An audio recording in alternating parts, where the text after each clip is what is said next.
Good morning, Kasturians, and welcome again to the video of chapter Reforms in Indian Society.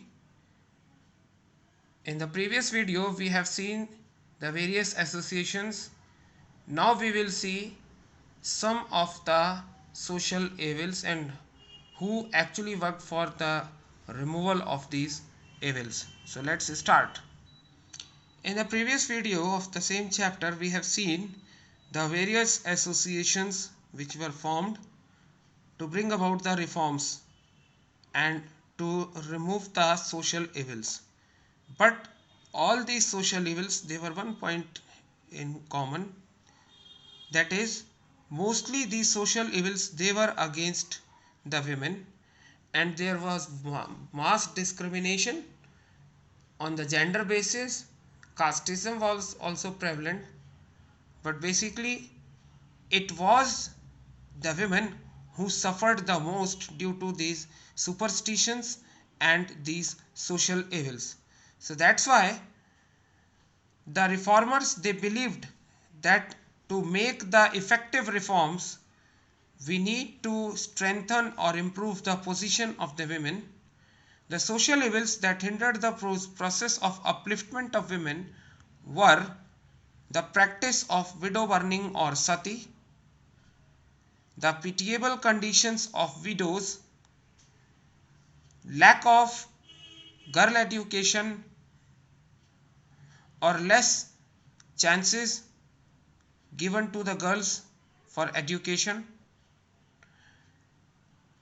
early marriage or child marriage, female infanticide, that is the practice of killing a girl soon after their birth, and the prevalence of polygamy, a type of marriage in which a man can marry more than one wife, and the Parda system.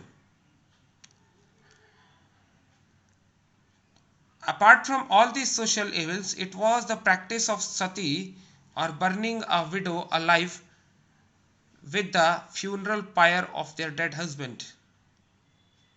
It was one of the most dreaded social evil, and this custom was opposed mainly by Raja Ram Mohan Roy. He launched a campaign against this social evil, and as a result of his persistent efforts, sati was declared illegal in 1829.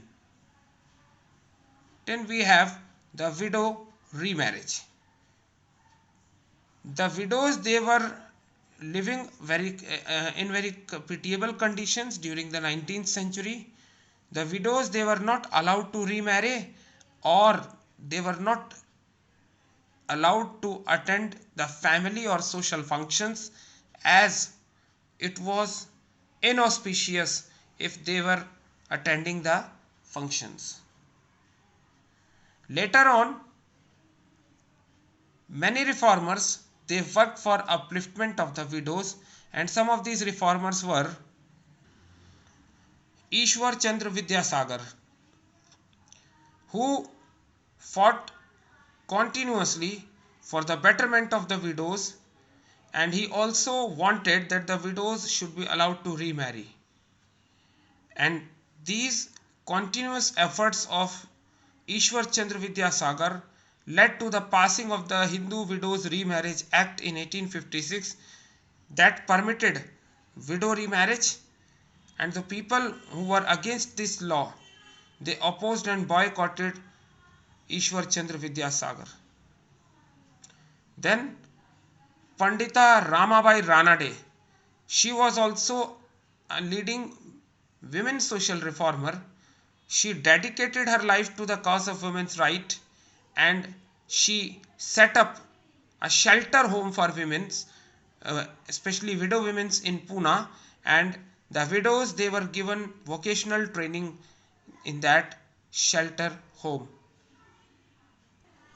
That's all we have in this video. In the next video, we will discuss about the reforms being introduced for education of girl child. Thank you and have a nice day.